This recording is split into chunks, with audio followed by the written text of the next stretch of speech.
Hello people, how are you? Welcome back to Almighty Blues FC, a fan channel for all to see. Well, it's been a while. That is an understatement, right? Really been a while. I know it's been close to a month since we've come live and met you all.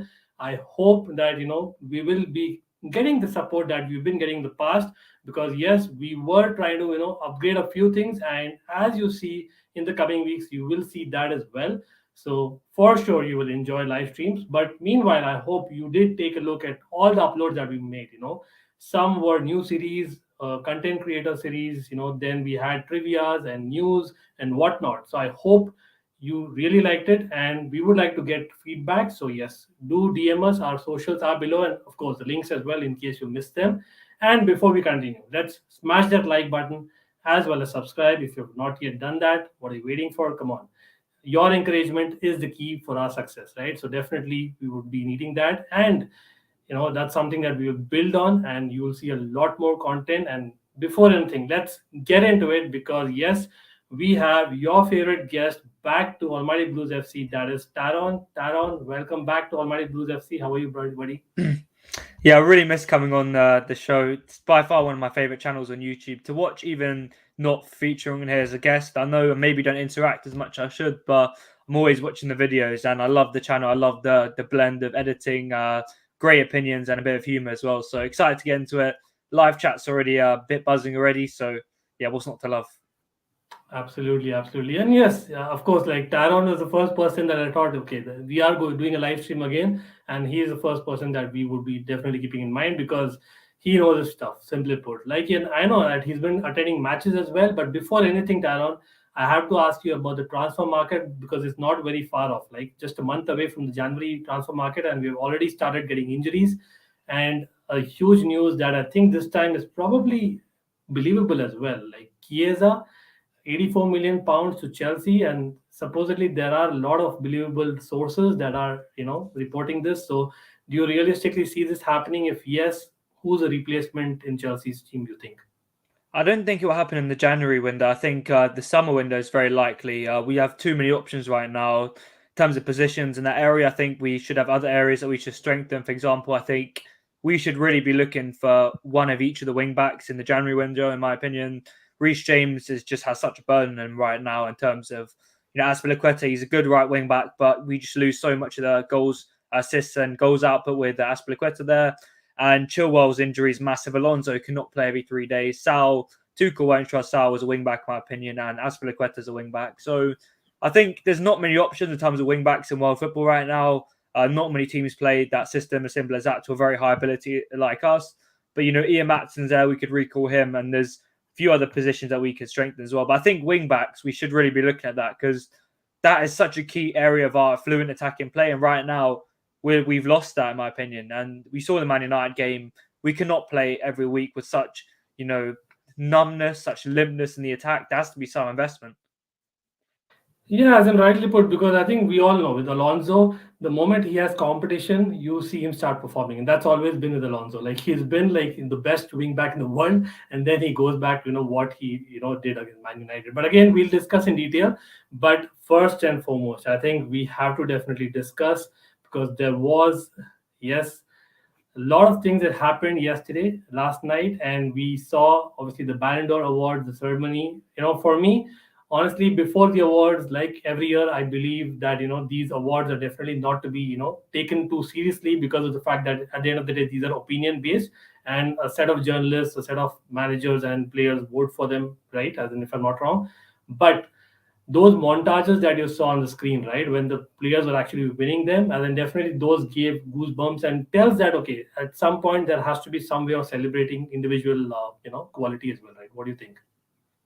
Yeah, I think the Ballon d'Or, like you said, I just think it's such a glorified event, in my opinion. Right now, it's given by France Football, first of all, nowhere near a neutral kind of opinion based company. They are very biased towards French players, the players in the French league and players of the French nationality, as we saw last night, in my opinion. And I just think it's similar to kind of the Oscars, just a red carpet event. Loads of celebrities come, loads of famous players come. It's basically a money making scheme from streams to the people that come, in my opinion. And yeah, I just don't think it should be taken too seriously. This is not an individual sport. This is a team sport. we should be focusing on the trophies won. And we did actually win the team kind of Yeah. trophy. So that first of all is enough to say for itself. In terms of the winners of the Ballon d'Or, I don't know if we'll get into that later, but I think Lewandowski should have definitely won. There's no doubt about it. He's been the best player in the world in this calendar year. But people who are saying that Messi should be nowhere near the award and is nowhere near as good as Lewandowski this year are absolute. I do not agree with that at all, because Messi, I believe, got 38 goal involvements and one of the worst Barcelona teams I've seen in my whole life last season. He won the Copa America with Argentina. He was key in that run for them, and he's had a great year so far. So I don't know why people are saying that Messi. In my opinion, it was maybe 55-45 to Lewandowski and Messi, but Messi to win it, you can't complain because he's had a great year. 7 Ballon d'Ors for him. Can people really compare him to Ronaldo anymore? Not quite sure. But yeah, overall the Ballon d'Or, you can tell by the way it's portrayed on TV and on streams. It's just a joke, in my opinion. Yeah, as in well put there. But like you said, like the team of the year is something that the club of the year, rather, right? That is something that we really take a lot of pride in, because at the end of the day, we kind of dominated in Europe when it comes to the men's team as well as the women's team, right? And then obviously that final was something that we cannot really help with the women's team, but I think they were absolutely fantastic. But in a way, like you're right, because what they did is they just distributed the awards because they kind of realized that, hey, Chelsea being the best team in Europe doesn't win a single award. Let's give them the team of the year. And then, to be very honest, that is why it was introduced. It was very obvious. And same with Lewandowski. Lewandowski missed obviously the Ballon d'Or last season, and we all know that was like a big kind of question mark in itself. But him kind of getting that, I think, what highest goal scorer of the year, I don't know what it's called, but they're literally just distributing awards. But coming to specific awards, other awards, right? And then let's talk about the young player of the year, right? And obviously the Copa Trophy is what they call, right? So I know Pedri won it, but as in, don't you think, like, again, it's a matter of as in flair players getting it easier compared to like a Bellingham? Because as in, I don't know, I have seen all these young players. I know Pedri is awesome, talent for the next generation for sure already. But I think Bellingham, what he brings, that totality in football, like very few players kind of exist, right? As in, what's your call? I think there was also a PSG defender. I missed the name, but he was there, and you could see his face. Like, he was literally disappointed when he didn't win it. But what is your call there? I'm not quite sure on the PSG defender. I think he might be a right back. I'm not quite sure his name top of my head, but I can Google that in a second. But in terms of the Pedri thing, I don't agree with Pedri being the Golden Boy winner. Simple as that. Bellingham has been more consistent over this calendar year as a total. Pedri, from the start of 2021 to kind of just before the start of the season, unplayable. Amazing for Ronald Koeman's Barcelona. Absolutely, I'd say even world class at the Euros for Spain side. He's only 17 or 18 years old, starting ahead of so many season internationals for a team that reached a semi-final. That is a massive achievement. But from September to now, and you can say he's had injuries, but he's done nothing since then to say that he's done that. I know what he's done in that first half was amazing, but I'd say from now to that time, Gavi's had an absolute amazing season for Barcelona. I think he's been very, very close to Pedri standards. He does a bit more than Pedri. He's great defensively, and he has that flair, almost similar to Andres Iniesta, which is something I don't say very often. So that's been great. But in terms of the whole year, Bellingham, by far, it maybe it's because he hasn't got the same goals or assists as Pedri. He's not skillful. He's not as good on the eye as Pedri is. But Bellingham, in terms of his overall game, I think is a phenomenon. He came to Dortmund at a difficult time. He made a big step in his career to go to a new country at the age of 18 from Birmingham City, but he has absolutely relished that in the Champions League games. He could, that goal against Man City, it should have been a goal. It was nowhere near foul on Edison, and he's had an absolute amazing season at top class level. So there's many players you can think of off the top of your head that could have got that award, and Pedri, I think he should have finished third or fourth. First, is it Barcelona biased? Is it Spanish player biased? Again, the Ballon d'Or is a very questionable award, but it's great to watch on the eye. It's not so great in terms of logic. Well, I was just happy that Ryan Gravenberch was there among the nominees. Like, he's my favorite youngster in Europe, like, if you really ask me. But again, like, really underrated. But yeah, then you hit the nail on the head, because of the fact that I think they don't consider the entire calendar year. It is recency bias, because as in people are voting for it, right? So that's what exactly happened. Like, suddenly Mo Salah came into the picture in the Ballon d'Or main award as well, and those kind of things. And Pedri, I think Gavi is an instance as well. Like, it could have been kind of first half of the season it was Pedri who was great, but second half it was Gavi. So that kind of cancels out each other. But as in talking about that, I think obviously we need to big up a few people. This is football. Hussan, big up to you. He's in the house as well as a few other people. Anyone joining, yes, do smash the like so that we have more people joining in. And yes, stay tuned right till the end because we are going to have a lot of discussion. Not just Chelsea, but Man United, Arsenal, Liverpool. Yes, the Merseyside derby is coming as well. So a lot more, right? But yes, continuing with that, Taron, the goalkeeper of the year, right? As in the Yasin Trophy. Like I know Donnarumma was easily the best goalkeeper in the Euros, and that is why he won the Euros Player of the Year, like Player of the Season, right? As in that tournament. So that tournament itself, for me, it was questionable because Jorginho had a fantastic tournament. If he had not missed that last penalty, probably he would have got it. And then he not only wins the Player of the tournament, which is okay, fine. He got 50%, I think, was a save ratio, which is fantastic for penalties especially, but he doesn't even start for PSG in the majority games. So second half of the season has literally been negated totally. And Mendy told it right. Like if he was French, like let's get it right. Mendy would have got it right. Simply put. I think that award is the biggest joke of them all. How Mendy is not even in the reckoning for the Ballon d'Or. I think Mendy was a top 10 player, first of all, in the rankings. I think in this calendar year, especially since Tuchel's come in, Mendy has been one of the best players in Europe. As simple as that. Goalkeeper bias again. Donnarumma, I'm not sure. Is it a Euros bias? We're talking about all these kinds of bias. It's not great on the Ballon d'Or itself. When I saw Donnarumma there sitting in that chair, you just know that he was going to get the award. You knew it was going to happen after that great Euros display, but you can even argue that Pickford had a very, very close Euros to Donnarumma. Pickford kept more clean sheets than Donnarumma. He was Yeah. very, very solid, and you could say his defence in front of him wasn't as good as the Italy defence, so you could argue that as well. But yeah, over this calendar year, Donnarumma was great for Milan in the second half of last season, but this season, has he really started many major games? Keylor Navas has been ahead of him, recency bias again. But Mendy's save percentages, his clean sheet breaking record in the Champions League, winning the Champions League, even this season, he's been absolutely stellar for Chelsea, saving us in many games. So I just don't understand how Mendy has not won that award. It's an absolute joke. If he was French, I'm sure he would have won it, like you said. African goalkeepers, have you really seen an African goalkeeper win an award before? Not quite sure. So all the questions are on FIFA, all the questions are on France football, all the questions are on the Ballon d'Or. Why Edouard Mendy? I want an explanation from the governor, whatever company that was, to say what Mendy did to make him not even in the reckoning for the trophy. I'm not quite sure what they've seen. Is it because he's not as is he not as pleasing on the eye with his feet? I'm not quite sure what it is at the minute with Mendy, and all we can hope for is this calendar year 2022 he'll have another great season and he might actually make the top 30 this time, which will be another achievement for him. But yeah, I think he'll win it next year. But yeah, I want an explanation. I want an interview from the owner of this company to say why he's not Yeah, on it. certainly. Like, because yeah, as in it's he went on record saying that, what happened, but even after that, people don't change their word. But again, let's move on because yes, a lot of Ballon d'Or talk, and like you said, like, obviously we have to give a quick word to Alexia Putellas. I think in terms of Barcelona, they were fantastic. So I know Samantha Kerr has been the best Chelsea women's player past year, but we have to give it to them, right? Barcelona team is something else. So yes, hats off to them. But yes, again, congratulations to them. But we move on because we have a big game week and it's midweek. And yes, games are coming thick and fast. And as we say that, we have Watford and Chelsea.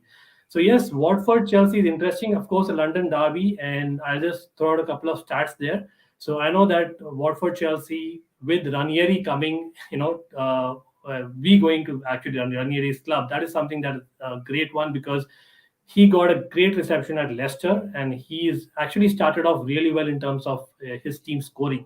So I think Watford have scored 25 goals in the first 6 games under Ranieri, and that's actually equal to Lampard's record.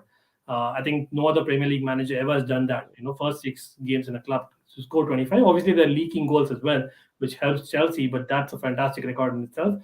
And head to heads, I think we've beaten them 4 times. Obviously, they were not there in Premier League last season, but the previous season we beat them on both the occasions. But the last time we lost to Watford was in 2018, and that was a thrashing under Antonio Conte, 4-1. It was at Vicarage Road. And I think we won last 2 games at Vicarage Road. In history, though, we have never won a third consecutive game at Vicarage Road. So I don't want to jinx it here, but yeah, as in that's what it is, right? As in again, quick comment here from Chelsea perspective back on Mendy. Mendy's case proves that nationality comes into play in the Ballon d'Or selection process. He'd win it hands down if he was French. Yeah, exactly. As in to the point. But yes, moving on, Taron. I know that we are coming off that draws loss against Manchester United, Watford. I know it was I think crazy circumstance at Leicester, right? The environmental conditions were something totally out of the blue, right? I mean, that is something that Watford still managed to score 2 goals. So, do we take Watford kind of very seriously in terms of what they can score? Because those scoring stats are something that we should look out for, right? Yeah, Watford have been very lethal on the Ranieri, but they could be without Emmanuel Dennis and Ismaila Sarr for the game on Wednesday, which is a massive loss. Sarr has 5 Premier League goals this season, and Emmanuel Dennis was a stellar forward for Club Brugge for many seasons, and it was an absolute coup for Watford to bring him in. Joshua King is probably fit. He's been great for them. Joao Pedro has made impacts off the bench. He could start for them as well in this game. And they do have kind of threats all over the pitch if they want to, but that defence is absolutely atrocious, in my opinion. William Troost-Ekong this season, the Nigerian captain, has been far from a Premier League defender. That mistake against Leicester for the Maddison goal was nothing more than a League Two mistake. You can't be making these mistakes, letting the ball go over your head from this height at this level. Simple as that. Craig Cathcart struggled in the Premier League for Watford in the 1920 season. And he was the guy who let Abraham run in behind for that amazing goal against Ben Foster from the Jorginho pass. So, yeah, I think their attack is good, but their defense is such an area for them to exploit. There's a reason that teams have smashed them. Liverpool, I believe, beat them 4 or 5-0 at Vicarage Road. And if you can kind of keep out their attack, that as simple as that. Watford are there for the taking. They have good attack, but we know our defense can nullify the best attackers in Europe. In my opinion, Emmanuel Dennis and Joshua King are not the best attackers in Europe, so I'm sure we can nullify that. The midfield is not great. Musa Sissoko has made a very little impact. I believe Kuca could be fit, the Slovenian or Slovakian central midfielder.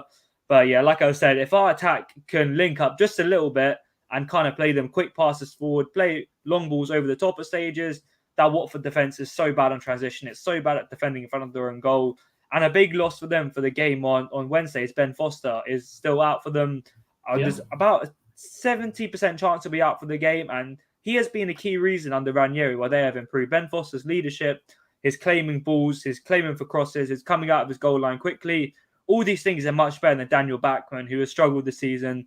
I believe 4 goals against Leicester was partially his fault. At times he could have saved a few of the goals, especially the one from Vardy at his near post. He was good for the team he played for at the Euros. Can't think about it off the top of my head. Think it might be Ankit. You can probably remind me on that team. Daniel Bachmann starts for at the Euros. Which team is it? Who was that? Who are we talking about?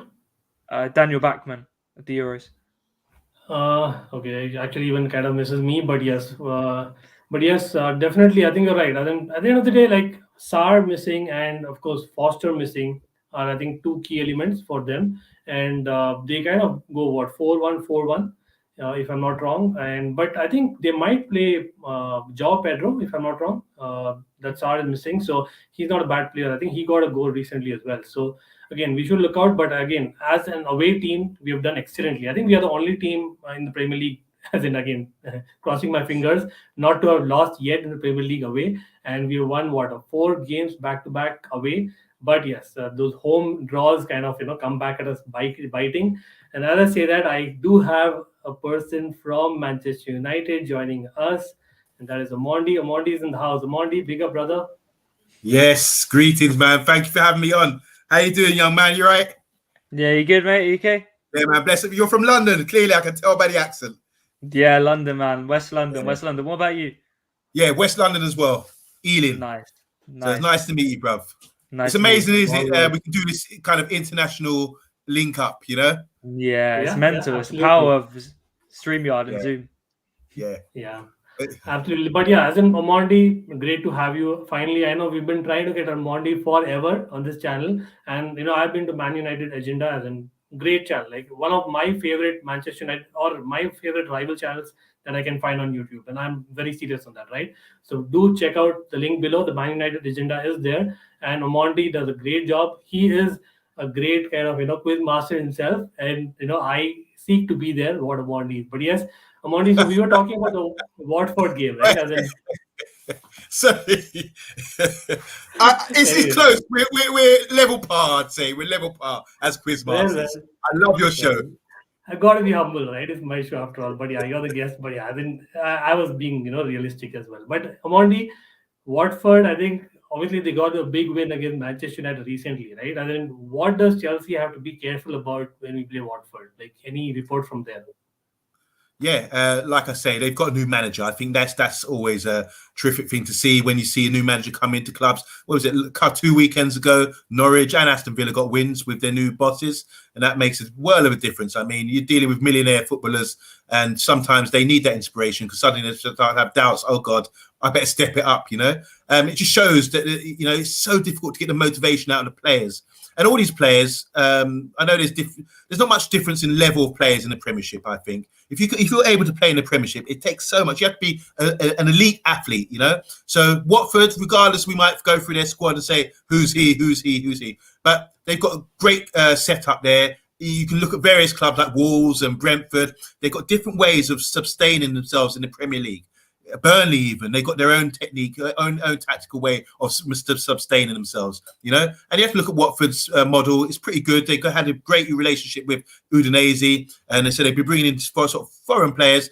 Bought a Brazilian player, Ricardinho, what the guy at Everton, what's his name, Richarlison. A few years ago, and that model worked, and they've since gone and bought João Pedro and all these players. And if you look at their front three, they've got Dennis in now, and they're electric. They're really fun. They've got Sarr, the guy, is it Sarr? Sarr on the right-hand side? But he's injured, right? So I think we are just kind of lucky. Oh, there. you're lucky. But in that case, you get a nice rest there. But yeah, so I think when you look at them, they've got a great, solid teamwork, good base, and then they've got an attacking three who've also all got pace. So you might think, all right, we can beat Watford and get points off them. But if they hit you on a break with those three and they're tweaked it and they've improved lately, if they hit you on a break, they're going to score goals. And they have been scoring a lot of goals recently. And we suffered. I went to the game and we suffered quite heavily against them. So you can't take anyone lightly, obviously, in the Premiership. Would you call this a London derby, my friend? Would you call it a London derby? Watford's not London, so it's a Ranieri derby. Like, come on, Darren. Ranieri derby, that's enough for us. Enough motivation. Yeah. So yeah, just be warned. Be warned. I'm sure. Who are we to say? Your manager is someone who's probably diligent with tactics, as proven, and I'm sure he's got a plan set up for that. You're very difficult to score against. I think, come on, if Carrick can have a plan against us, for sure Tuchel will have a plan against Ranieri. Like, put it that way. But yeah, then big up to Talk, brother. Big up for you to join. And again, I've never kind of called it, but I think one of the main banners for the channel, it is Talk who designed it. So again, big up to him. He's fantastic at his work. Again, along with the Mondi, like I really respect these guys. And Eugene, Shrey, thanks for joining. I hope everyone watching has smashed that like button because we are definitely going to be discussing a lot more. And yes, we do have a gunner waiting for us also in the background. So let's actually add him quickly. So here it is, Gunnar Gamza in the house. What's good, guys? Everyone all right? Yes, Gamza. Good. Great to see you, brother. And then again, I've been on the RCBian TV, great channel again. Yes, all things Arsenal, if I'm not wrong, but they do know their stuff, and especially Gunnar Gamza, brother, you know your stuff. So obviously, here Omondi and Gamza are there to battle. So it'll be interesting, whatever happens. But yes, Tyrone, coming back to quickly, to the Watford game. Now, in terms of the press conference that Tuchel had, there are surprises in terms of the injuries. Werner, I know that might be a blessing in disguise. I know a lot of Chelsea fans might not like it, but honestly, like I've reached that point almost. Hopefully, he'll come back better. But Reece James possibly being out, Jorginho possibly being out. I don't know that midfield, especially Tyrone. Like it's looking kind of scary now. We really might have to play Barkley or South or what. Like in reality, do you see that happening?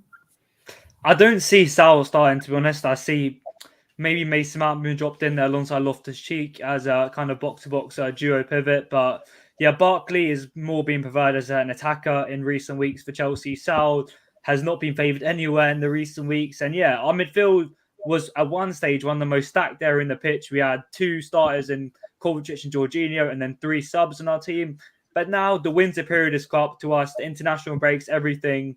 we are the club with the most players away on international duty every single time. So at one stage it was going to come back to bite us, and with games every 3 days now, I'm not sure how we're going to keep up with it, because if Loftus-Cheek gets injured, we will literally have no midfielders. We might as well play with 4 wingers, because I there's think no way we Chalobah can might fit play, in. right? Chalobah might Chalobah or Yeah. Christensen or Mason Mount could all play there, and Wow. we don't really want to see that. We've never experimented with that before. So this squad at one stage at the start of the season was by far one of the most in-depth squads in the league, but now is really short in players. Same with Man City. I believe Guardiola did complain in his press conference today about the squad depth. And yeah, this team, Jorginho could still start. It's not like set in stone that Jorginho and James will be out.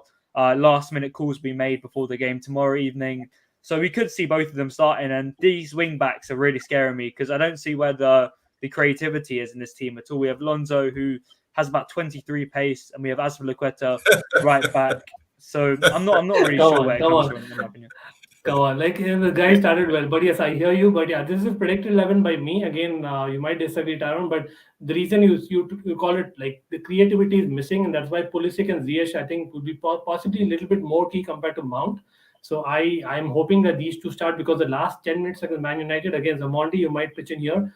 Pulisic and Ziyech, those probably created chances more compared to what we did in 80 minutes. Don't you think so? Did they play? So you had Ziyech and Pulisic against Manchester United, you're saying? Yes. Yeah. You had a lot of possession. These are really good technical players, especially Ziyech. I mean, he can get the ball in any area, tight area, and you have to really respect him. I think the difference is today, you can't tackle, as we've seen. The game's changed completely. It disappoints me, You can't tackle. And these guys are very clever on the ball. So if you give him the ball, he's already scanned, done a 360, and you can't rush him. I felt that. And we showed him a lot of respect. And as long as we could face him away from the goal, that's why I think we've done a good job at doing that. Not let him turn and string a pass or something. I think we managed doing quite well. I can't recall any real clear-cut chances or you getting him behind us like that. But playing in front of us, it was heart-racing stuff, because he's got the ability, definitely got the ability. I don't think he's been really, he's put himself over really in the Premiership as yet, where people really appreciate what he's got as a player. And I think he's obviously respected by the coaches at Chelsea, because he seems to be getting a lot of game time. But I'm very talented player, can do anything. Maybe not electric pace, but when it comes to balling, everything else, he's a guy that scares me. And he did scare me down at the bridge the other day when he had the ball in those tight areas, because you can pop it to feet. Like I say, in our opposition half, and he will do damage. Just slight little things he can do with the ball, which is amazing. So I felt we dealt with him really well by just forcing him, facing him, making him play the way he's facing, not letting him turn on us or do anything like that. And I think that was a good strategy against such a talented player. Well, you just heard it from the expert. Like, definitely, put it. I hope Tuchel is listening to this and watching this, because yes, that is the tactic exactly. But yeah, we need to get that, Taron. Taron, I'm hoping, let's get a quick prediction here. But I'm hoping we come back stronger, right? As in whatever be the 11, irrespective of the next game being away at West Ham on Saturday early afternoon, if I remember right. But what do you think? We should win it easy? What's your scoreline prediction? I don't think it's going to be easy at all, to be honest, with our injuries and the amount we're going to have to compensate for our injuries in this game. All I'm looking is just a win. No matter how we get it, if we score a 96-minute win at anything, if we park the bus after going 1-0 up, seriously, all we need from this game, a tough away game in the start of a very difficult winter period, all we can hope for is some kind of victory. And I'm going to that game, so we better win tomorrow. Hopefully my luck will come back for us. And I'm going to say 1-0. 1-0. I can't be too confident at all. Watford have been in electrifying form going forward. And yeah, there's no snow in this game, so there won't be any benefits for the other team. Okay, that's good to hear. But yes, we should definitely move on. A lot of talk there about the Watford game, because obviously one of the big games of this week has to be Manchester United and Arsenal. I think over the years we all know that is one game, one hell of a game. Like the rivalry, I know Watford Chelsea technically is a derby, but I think probably this game is there right up there in terms of history. And the timing, again, Man United did the timing they always do against Chelsea. When Chelsea's game comes and something happens and we kind of are not as confident as we usually are, and the same thing Arsenal might face it. So I'll come to Gunnar Gumza. Has been waiting. I know, Gumza, brother, big up to you again. But Cheers, bro. first of all, I know Chelsea are on top and we are playing the 16th place team, but I have to give you this. I have to tell Arsenal are not used to it. Arsenal at 5th position are playing Manchester United at 8th position. How does that sound, Gamza? It sounds like how it should be, if I'm honest. They had 2 years where we dropped off a bit and they managed to get in front of us. But since Fergie's left, they've only finished above us 3 times since in that 8-year period. So it's normality restored at the moment. We just got to keep going. A theatre of dreams, like Old Trafford's difficult place to go sometimes, but I'm quietly confident. I feel we can get something from it. The position we're in, I'll take a draw. If we get out there with 1 Really? point, Oh, wow. just because it stops them gaining ground on us. Do you know what I mean? It's Okay. that keeping. I think we got 6 or 7 points ahead at the moment. So if we can come out of there 6 points ahead of them, That's still very whatever it is, rare, by 5 the or way, 6. for anyone who's not watching it. Like Arsenal being 6 or 7 points ahead of Man United. Like I don't remember in recent seasons if No. it's really happened that much. But yeah, but strangely, again, Amondi, Gamza, correct me if I'm wrong, but Man United haven't won in the Premier League, I think, against Arsenal for like almost 3 seasons now. If I'm not wrong, Yep. for 3 years, Mhm. for 5 matches, I think either been a draw or Arsenal have beaten Yeah. Man United. And that was a strange thing in itself, because I think we all know under Ferguson what used to happen, right? As in Man United used to bulldoze Arsenal, especially to the latter years. But yeah, then that's something. And I think the strikers will be the key. Like for me, if you ask me, right? As in Amondi, I know Ronaldo wasn't played wasn't starting in the last game against Chelsea, but that was purely due to tactical reasons, right? Now he'll probably start against Arsenal and score because he loves playing against Arsenal. I think he scored about 6 times against Arsenal. But again, I don't think he's scored more than once at Old Trafford. That'll be interesting. Would you start Ronaldo? Just putting it out there. It's what it is now. There's been a huge change recently. The last week, 9 days, Ralph's come in, and people say, "Oh, we've got to wait for work permit before he starts having any influence." Incorrect. He's had influence from day one, maybe weeks ago. They've obviously what we hear in the press is totally different. What goes on behind closed doors. So I believe the evidence being against Chelsea, evidence being against Villarreal, that it's Ralph who's employing the tactics onto Carrick via. I mean, look, we're communicating here. You know, you know what I'm saying. So it's easily done. You can see it in a change of shape. You can see it in a change of mentality with the players. Everything else. Maybe he sent his script, his drills, what he wants done in training. It's got to be done. You can't just come in and just start it from scratch. They would have done some pre-work to say, this is what Ralph wants.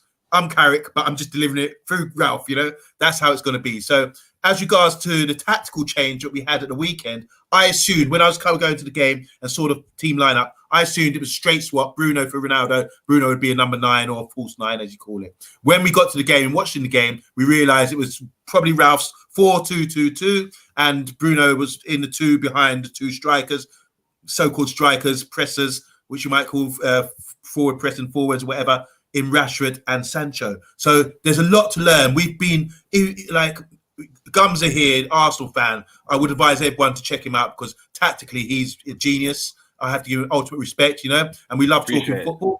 Yeah, it's true. And sorry to cut you there, but definitely viewers out there definitely do check out the Army TV and Gamza in terms of tactical ability. Like he's right up there. Like, you know, I actually switch on to his channel and actually view his tactical analysis just to kind of learn. And trust me, I've seen football for 20 years and I learned from Gamza. But yeah, please carry on, Amondi. Appreciate it. Totally agree. I just endorse exactly what you said there, man. Gums has got it going on when it comes to tactics. And it's like when you're talking tactics, some people don't know. Sometimes the way Gums explains, you visualize it. You can see it happening, you know, just verbally as well. What you need to do is give this man a board, some graphics, and all that kind of thing, just to enhance it even more. But he's great at that. So, like I say, I think with Manchester United, all the fans now, we're having to adapt and learn and do our research now and find out exactly what Ralph's about. And I think coming up against Arsenal, we're going to see a further development of Ralph's tactics. I'm sure he's behind it. We realise Arsenal being an expansive team, score a lot of goals in open play. They're good on the eye, playing really good football, kind of like maybe sort of mini Pep style, you know. And it's lovely. It's a lovely game, and I could tell you're a fan as well, Ankit, the way you talking about them as well. So we have to sort of cut them out. I think the danger is Do we press them because they like to play the ball out from the defence? Do we take that chance and press them like that, and then maybe get caught in, as they do with that 15 pass move they had with Saka's goal the other day? They've got it all. So it's going to be interesting. I can't predict anymore because I haven't got the experience to see what Ralf is doing to our club.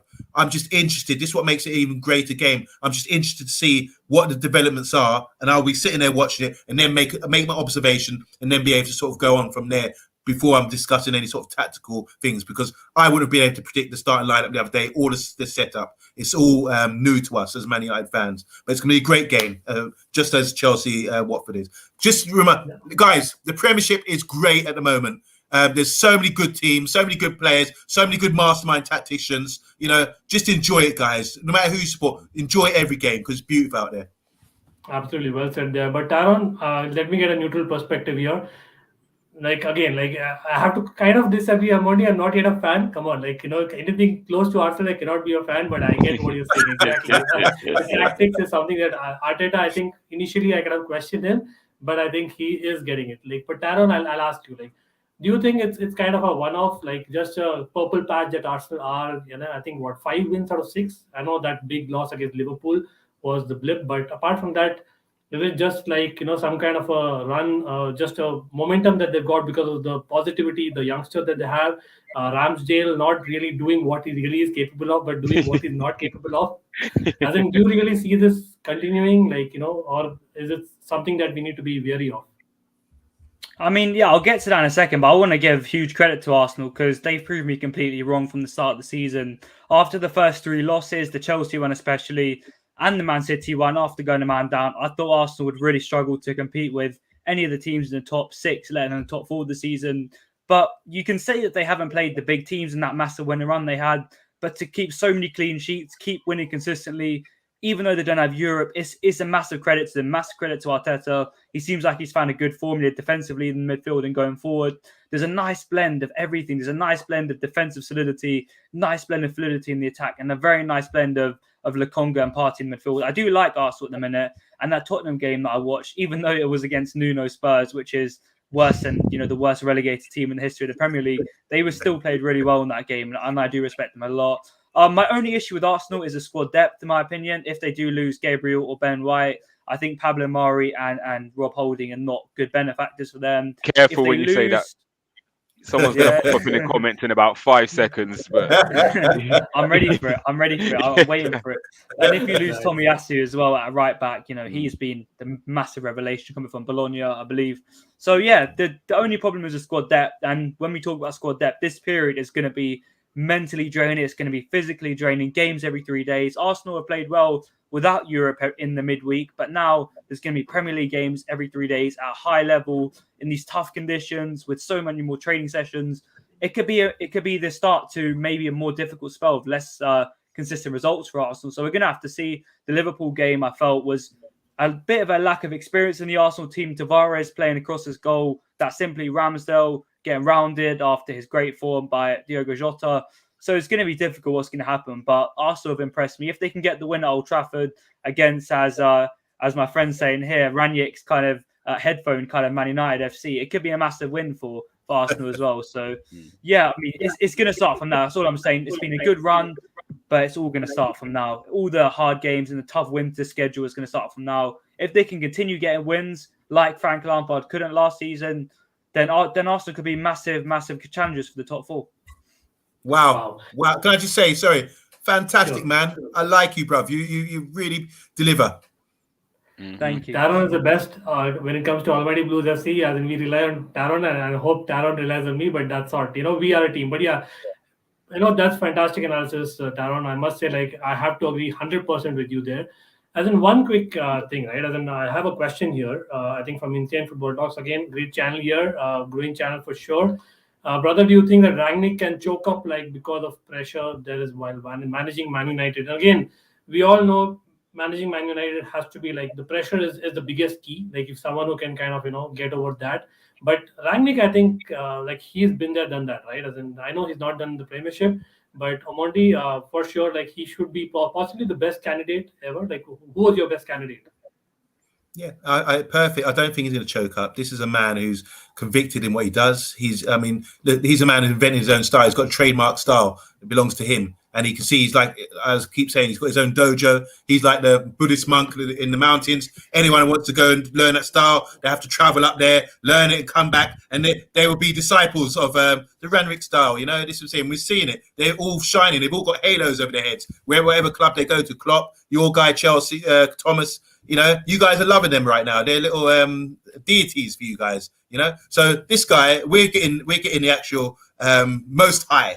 You know, the most high is coming to Manchester United, the one who delivered all of these sort of beautiful tactics and things. And what isn't football a wonderful game? I mean, in basketball, you've got 5 guys on the pitch, and there's so many different strategies and different tactics you can employ. But with football, it just goes round, like, it evolves all the time. But this style must have been used maybe 50 years ago. Football evolves. And this is the beautiful thing about the game. You can, like, someone will come along soon and counter this style. Do you understand what I'm saying? Or someone came along and countered the tiki-taka style. You know, this is the beautiful thing about football. This is why we love the game so much. It's the best game in the world. But the thing is, what I love about Rangnick, he will not be phased about the club. He's the sort of man who turned down Chelsea,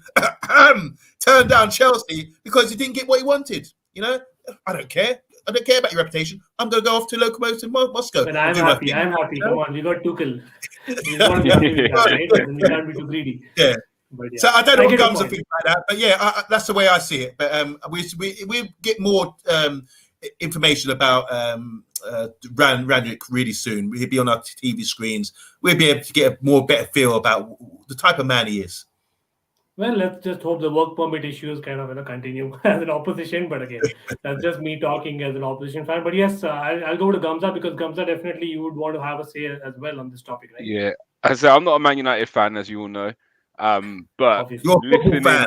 I'm a football fan. And just watching United over the past few years, listening to fans talk, obviously we probably all got a lot of Man United fans, because we could be honest, they are a big global brand and have got a big fan base.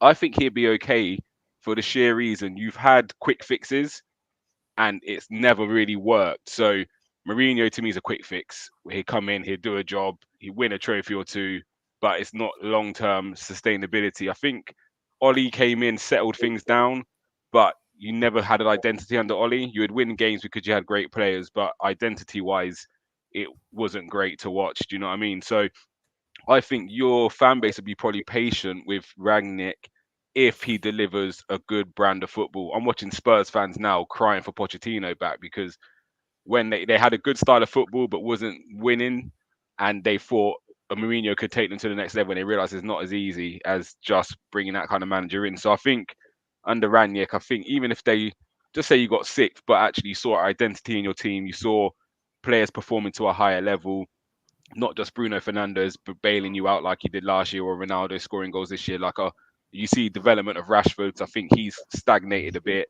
You see development of Greenwood. You see football coming through the middle. All you hear is Man United fans moaning about the midfield partnership, not getting Donny van der Beek in the team, Pogba not being the same Pogba as France. If you can knit those things together, even if you lose games but you're playing attractive football, I think that would be the basis for Man United to say, actually, we can build upon this now. If we can get a Declan Rice in there to replace Fred or McTominay, you know that solidifies it a bit. Maybe a better centre-back than Harry Maguire. But you can start to see it blossoming. And coming from Arsenal, who have been there, we was papering over cracks for a lot of years. David Luiz, Willian, Mustafis, Kolasinacs. I could go on for ages. The loan signings we bring in for 6 months who aren't good enough. And this is the first time we said, right, rip that up. We're going with a brand new team, young back line. Like our back 5, no one's over the age of 24. And we're starting to, so again, we might not see the best of this Arsenal, but I think in 2 years, we'll start seeing what Arteta and Edu have put in place for us.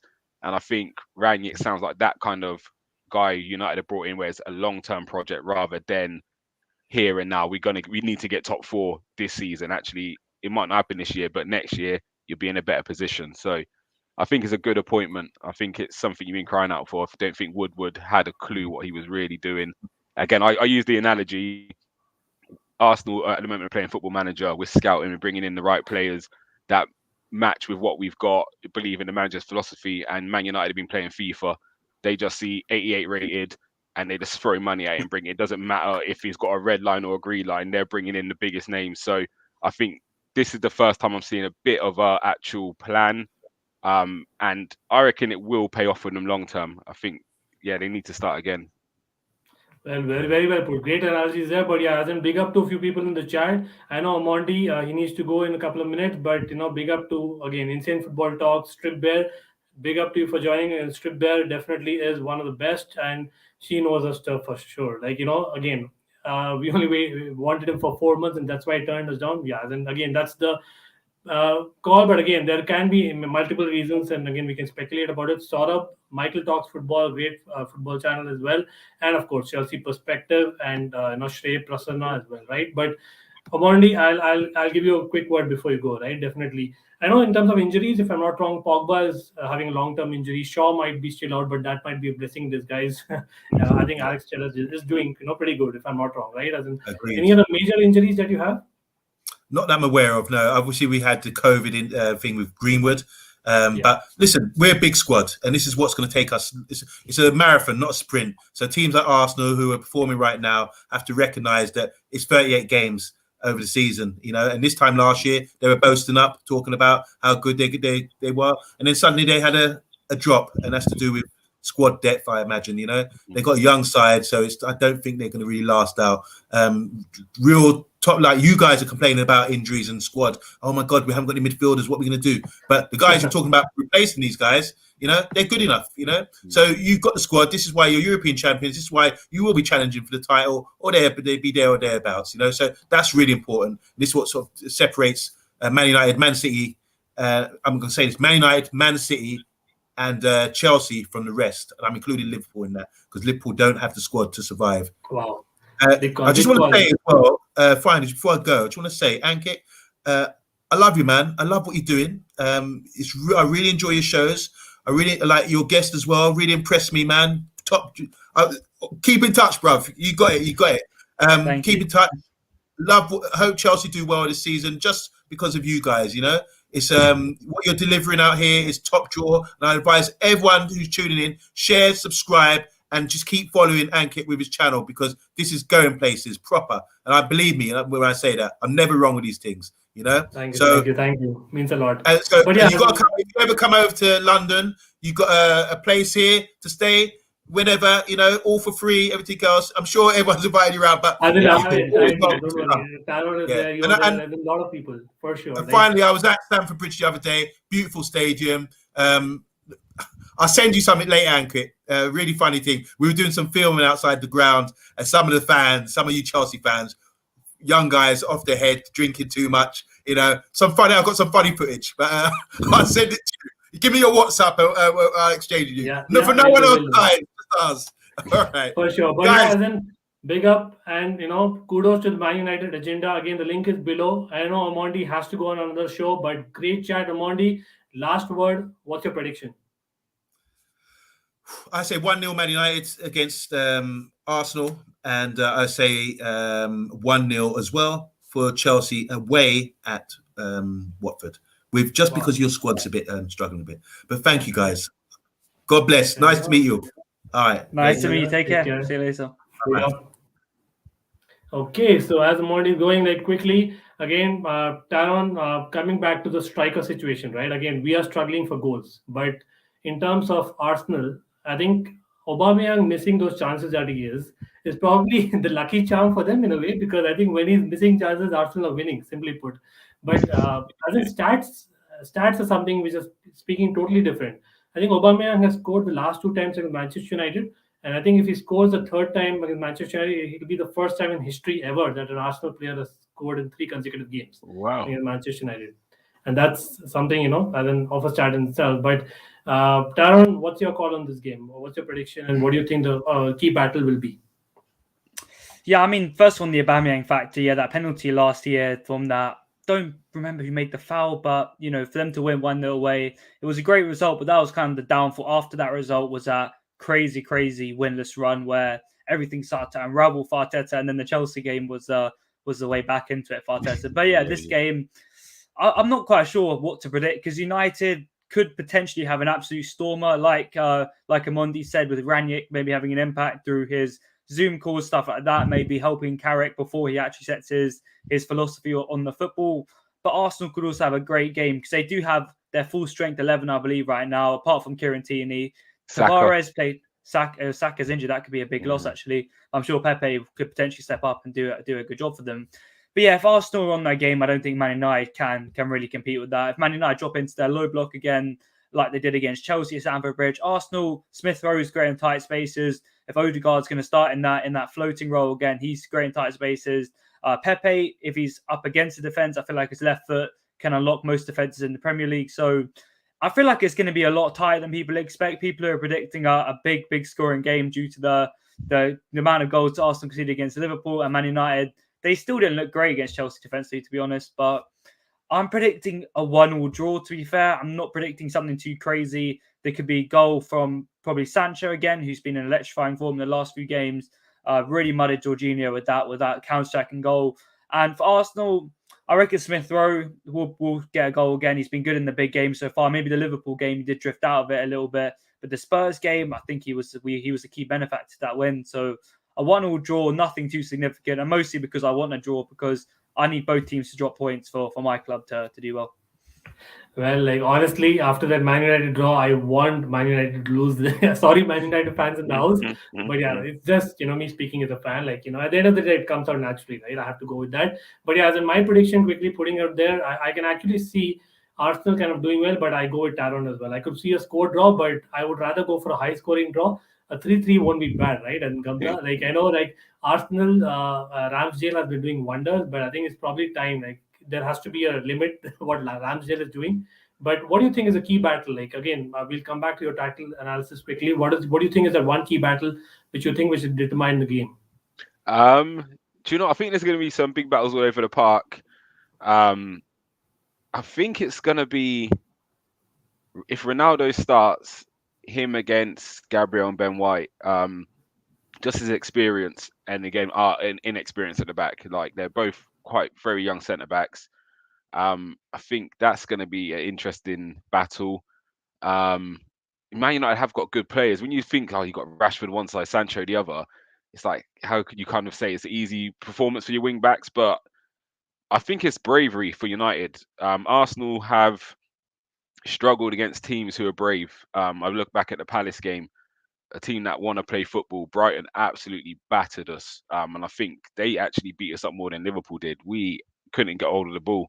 As much as the scoreline looks completely different, if you actually watch the game, we couldn't get near them. And again, they're a team who are brave and want to dictate possession. Chelsea dictated possession and Man City dictated possession. So if a team's brave and hold the ball, we then kind of go into our shell and withdraw and go into that low block and we struggle a little bit with it. So I'm hoping Man United try and play, do you know what I mean, a bit fast, expansive, creative football, and I think we'll pick them off. The same way Tottenham just came out and we just absolutely tore them apart in the first half. So, and the same with Leicester. So I'm hoping United kind of come at us a little bit and leave some spaces for us to kind of try and get in behind and kill them. Pepe, I think I'm not too sure if he'll start actually. I'm not sure if something's happened with him and Arteta. It could just be fans reading into things like we do. But I think everyone was presuming he'd be the one to come on instead of Saka. Because Martinelli typically plays on the left for us and Pepe typically plays on the right. And it was Martinelli who came on. So again, it could just be we're winning 1-0. Martinelli's got more pace to get in behind. Or it could be Pepe's not favoured at the moment. I think we kind of go in as favourites, even though it's Old Trafford, which is a surprising thing for me. And I don't know how you lot felt going into the Man United game, but like I feel confident. That's what always happens, right? And then whenever we go as favorites, we kind of do something totally unexpected. I don't know about Arsenal, but and that's my worry. Is it overconfidence? Like I'm looking at thinking they shouldn't beat us, but I think the hard thing for Arteta is we don't know how they're going to set up. I think we've seen the last week since the Watford game, maybe 3 different formations in 3 matches for them. So you never know how they're going to set up. But yeah, we should win. I'm not scared of Man United, but it's Arsenal do you know what I mean? An Arsenal of old could come out in that game, and that might be the difference. Exactly. So So what are yeah, you calling a draw? Are you saying on the nah, fence? I'm Then gonna go definitely. Arsenal win. I've got to stay loyal to my boys. I don't think it'd be as high scoring as previous years of Arsenal Man United games. I think both in attack aren't as fluid as we've seen, even though the names in attack are quite good. So I'll go for a. I'm gonna go 2-0. I think we keep. I think yeah, I'm gonna go 2-0. I'm gonna go brave. Back Interesting. line's been good this season, so Interesting. So what when Ragnick finally comes to Man United, they might be what a ninth man. Like I don't know. That's like way too low. But crazy. again, I wouldn't mind that honestly speaking. But let's move on to the other games. I know that we've been talking about this game for a while, but yeah, and deservedly so. But I think obviously there are a lot of the games that we have. Again, people watching do smash that like button because we are going to predict a lot more scores here to Yep. end the show, and of course, get in your comments as well. We would like to definitely see who gets the predictions right, and we are coming up with the prediction league as I announced before the last time we went live. But Taron, there is the Merseyside derby. I know Merseyside derby in recent years has been dominated by Liverpool, but is it exact time when I think Benitez under pressure, maybe the person might be the best for the sack? Maybe Everton turns up. Like maybe it's just me as a rival talking, but you see any chance that Everton might turn up against Liverpool? I mean, I want them to, obviously, and it is a bit poetic that Benitez will come back and kind of, save his form against a team that he managed for 7 years. I Exactly. believe he won the Champions League with them as well. So that'd be kind of poetic if he did do that. It's very unlikely, though. I've watched Everton quite a lot this season, especially the Brentford game on Sunday, and they just look like they're relying on individual quality in their attack. Demarai Gray is so heavily relied on by Everton. Andros Townsend the same. And when Rondon is starting up front for Everton instead of Calvert-Lewin, it's an absolutely massive drop-off. You cannot compare them to at all. Rondon is about 50% less of the striker he was under Benitez at Newcastle. So it is an awkward one for Everton. And Liverpool looked great in their last game at the weekend against Southampton. Southampton tried to set up in a very attacking way with three strikers and Armstrong, Adams, and Brozier. And they got absolutely torn apart from start to finish. There was no kind of competing with Liverpool at all. So it does look like it's set and written in the stars that Liverpool will destroy Everton again. The recent history in the Merseyside derbies has been dominated. I can just remember the 5-0, I believe it was 1920, when Origi lobbed Jordan Pickford. So, yeah, 4 points out of the 6 for Liverpool last season. Oh, yeah, they did get the win at Anfield. I remember the Richarlison goal in the counter-attack, and I think that might have been the only goal in the The game. Virgil So, van Dijk injury, right? As in the big injury, the yeah. Pickford tackle. Yeah, that was in Yeah. the game at Merseyside. I'm not in what do you call it, Goodison Park, where Henderson Okay. got the disallowed goal. But yeah, it's going to be difficult for Everton to do much against them. But if Demarai Gray can get the right side of Alexander-Arnold in this game, if he starts from the left instead of the right, it could be a way to attack them, because we know Trent is very, very poor defensively, and Gray, he's very good against weak defenders. Yeah, as in well put there. So would you go for Liverpool, what, 3-0? As in, are you going for the easy one? What's your prediction? I'll go for a 2-1 to Liverpool, but it's going to be narrow. Sorry, it will be narrow. A packed Goodison Park. Okay, we are clipping that. But yeah, as in Gamza, I'll give you the next big one, right? As in it's Aston Villa, Man City. Now, again, Gerrard, like, hats off to him. He's done well. I know it's just 2 games, but I think you could clearly see that teamwork. And of course, it's a new manager bounce and all that. But now, Man City, I don't know. They're one of those teams who kind of get an easy draw in the knockout competitions. And then Aston Villa are coming off 2 wins. They're not as much pressurized as what they were. So I think probably this is the time when Aston Villa takes the foot off the gas, and I think Man City win. What is your prediction? I'm gonna go with a Man City win. Been impressive in the last few games, to be fair. They seem to have got over that bad run. They've got a good team, but City are just that team again, a bit like Chelsea, where you just expect them to win these games. And again, Aston Villa could pull one over them, but yeah, I'd be silly to think anything different than a Man City win. I don't think it'd be high scoring, but yeah, I'll go 2-0 City as well. I think. Wow. Yeah, That's a tough, because I think even that West Ham game, right? The conditions are horrible, and I think Man City, they know how to play in every condition. Like they're going in a run again, but I can definitely see that happening again. But I think among the other big fixtures, I know it's not a big fixture, but technically a derby per se, Spurs against Brentford. Taron, how impressed or not impressed have you been with Spurs? I know that the Conference League game is something that you might take into picture there. But is that something that you're seeing Conte doing already, or you think it's going to take time? To be honest, I don't think Conte and Spurs is a good match. I just don't see it at all. I think these players haven't played a five at the back a lot in their careers. You can say that Emerson Royale is a natural right wing back, and same with Reguilon, but they've not played as wing backs before. And we know that it's a massive positional change between a normal left back to a wing back. You have to do a lot more running. You have to be very, very good in the kind of false nine kind of areas at times. So I think Conte and Spurs, his history of falling out with the board, his relationship with Levy, I think, will deteriorate very quickly when the transfer window comes about. So I've not been impressed with Spurs so far. That Mura game, even though they brought on Son and Moore off the bench, I love it when Spurs lose, and that game was just. We can agree on that one. All of us love it. I'm not sure. I know Eugene was in the chat. He might not be liking it, but yeah. Then again, Eugene, I'm sure you've been there for 40 years following Spurs. I think we definitely love Spurs banter. But yeah, please carry on, Taran. Yeah, Spurs are just. They really make my day when I wake up. I'll wake up to just watch Spurs results and watch them on the TV. It makes me really happy when Chelsea lose, especially. So yeah, that game against Mura was funny. I just don't think Conte being employed mid-season is a good idea for Spurs. It took the whole of the summer. Maybe Conte worked on the 3-4-3 as a backup for Chelsea in case the 4-3 didn't work. And he brought it out with Alonso Moses and it worked a lot. But Conte has been brought in mid-season, I'm sure, to know kind of Rangnick would probably have knowledge that he was going to be brought in. But with Conte, it was almost like he was just thrown into it. He was given the offer and he thought, I'm not doing anything right now, so why not? He hasn't had time to employ his tactics that he wants. He hasn't had time to get Kane into the striker that he wants. He hasn't had time to develop Eric Dyer into that David Luiz sweeper. So I just think it's a match made in hell, in my opinion. It's not going to work with Spurs. This game against Brentford, I predict Spurs to lose. I don't think they're going to be able to deal with Brentford's kind of set piece work, their long throw-ins. I don't think they're going to be able to deal with it.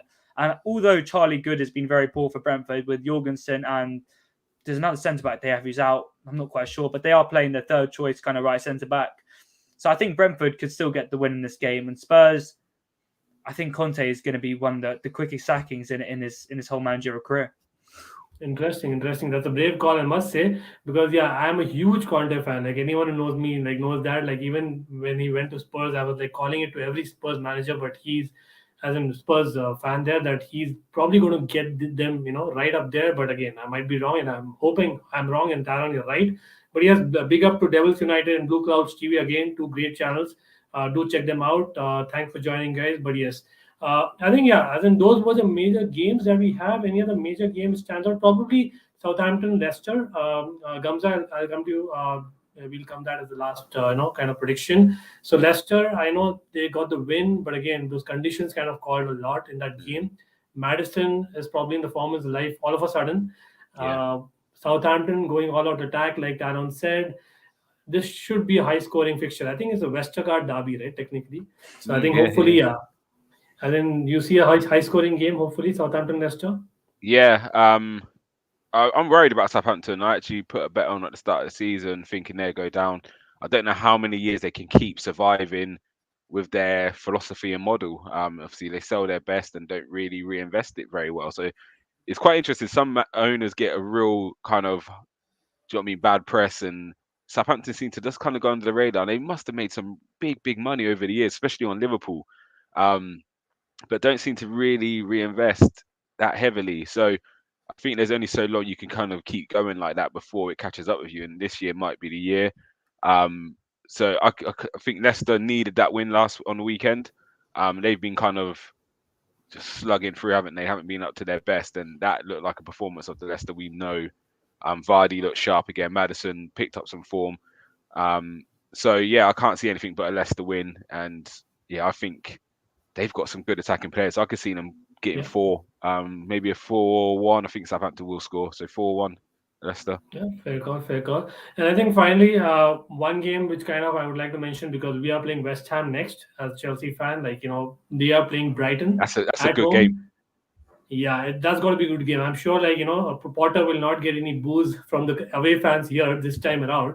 Pretty sure on that. But yeah, I'm hoping West Ham win because I think if they kind of drop points, they'll be even more charged up. Not that they're already against Chelsea. So just putting out there, hoping for a West Ham to beat Brighton 2-1. Yeah, but I can see Brighton for one scoring, right? They've been missing chances for fun. But anyway, but yeah, great stream, guys, and a lot of chat around, all the games that we had midweek. Of course, we're going to come again at the weekend. And before that, definitely I missed earlier, but Taron, thanks a lot again, Taron. If you all don't know, he's a rock star. He knows his stuff.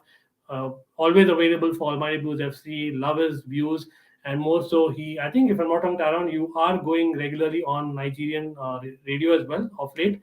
So that's something that people should definitely tune into and look out for. Taron, any final words about how the season is going? Anything about the channel? Anything that you might want to add about yourself? Yeah, firstly, thanks for having me on. It's been a long due conversation. Great to be with Gumza for the first time. I think, yeah, great opinions. Finding an Arsenal fan that actually likes, taking a long few years by finding fan. Yeah, there's many Arsenal fans that, there's an Arsenal fan who told me he thinks they're going to win the league, and he said it with chest, and yeah, I just stopped listening after that. Yeah. But yeah, it's a weird one with Arsenal fans. But yeah, Gumza seems all right, to be fair. And yeah, like the channel's always great. Looking forward to the next stream. And in terms of my appearance on the Nigerian radio station, it's called Buildup FM. You can tune in every Friday and Saturday. I do a 15-minute Premier League preview with a few other radio presenters on there. And yeah, it goes out to about 2 million listeners. So if you want to check that out, you can listen to that as well. And yeah, I have a new podcast coming out soon. That'll be on my Twitter very soon. You can check that out. But yeah, just check out Gumza, subscribe to Ankit's channel, everything like that. And yeah, I'll see you for the next one. Thank you, Taran. Great stuff there. And Gumza, again, over to you, brother. Thanks for coming on. I know, again, like Taran said, even in your case, it's been a long time due. Hopefully, we'll have much more conversations, a lot of tactical analysis that definitely helps the channel, in terms of learning. And of course, we always love to talk football. And Gumza is a football fan. I know he's an Arsenal fan, but he loves this stuff. So, Gumza, any final words about your channel, about anything else that you might want to share? Yeah, no, obviously you can find me on Armory TV. That's where I'm at mostly. I am making it my mission for 2022 to be a bit more out there. So being more active on Twitter, actually jumping on shows like this. So Ankit, thank you for the invite. I really enjoyed it. And nice to meet you, Taran, as well. Again, it's good to talk to Chelsea fans who can just talk on a level. So yeah, we enjoyed the conversation. Yeah, now to be fair, as I said, I do like the banter, but also like having good football conversations. I think it's important to be able to do both. So yeah, no, I really enjoyed it. Again, the breakdown shows normally on a Monday, at 7 p.m. It might be a bit different this week because we got Everton on Monday. But yeah, to try and catch that when you can. Again, it goes a bit deeper. We try and look at things that maybe Match of the Day might have missed. So we just try and be a bit different with it. We're having fun with it. Really enjoying it. I love talking football. So yeah, again, anytime you need me, Ankit, just let me know. And I'm sure the next Chelsea Arsenal game, it won't be as nice. It'll be a bit more fight behind it. We'll both be fighting for third place. Come on. Not gonna happen. Like, high hopes. Like, come on. I know that I told like 5th versus 8th and all that, but I think let's get it right. But again, respect, I'm just making the most of it while we're up there at the moment, because again, this could easily, in 4 weeks' time, we could be fighting against the Wolves and Southamptons again. So I'm just making the most of it while we're at that end of the table, because last year I was in 11th place for weeks on end. We couldn't seem to get in the top half. So yeah, we just got to enjoy it while we're here. But yeah, thank you again for having me on, guys. And FC Taran, I'd love to tune in some of your stuff. So send me some links as well. Make sure I have a listen to it, man. For sure. Yes, thanks again. But again, everyone in the chat, love your support. And of course, a lot of great channels in chat as well. Michael Talks Football, Blue Gloves TV, Chelsea Perspective, Devils, United, Prasanna, a lot of great channels, Insane Football Talks. I hope you are sharing the stream, because yes, we will be coming up with a lot more live streams. Yes, I finally went live, and hopefully we'll have a lot more panel coming on, Taron, Gamza, and a lot others as well. And looking forward to this midweek. And I think we are having a couple of games tonight. So let's enjoy those games. And until next time, take care, guys. Peace out. Peace.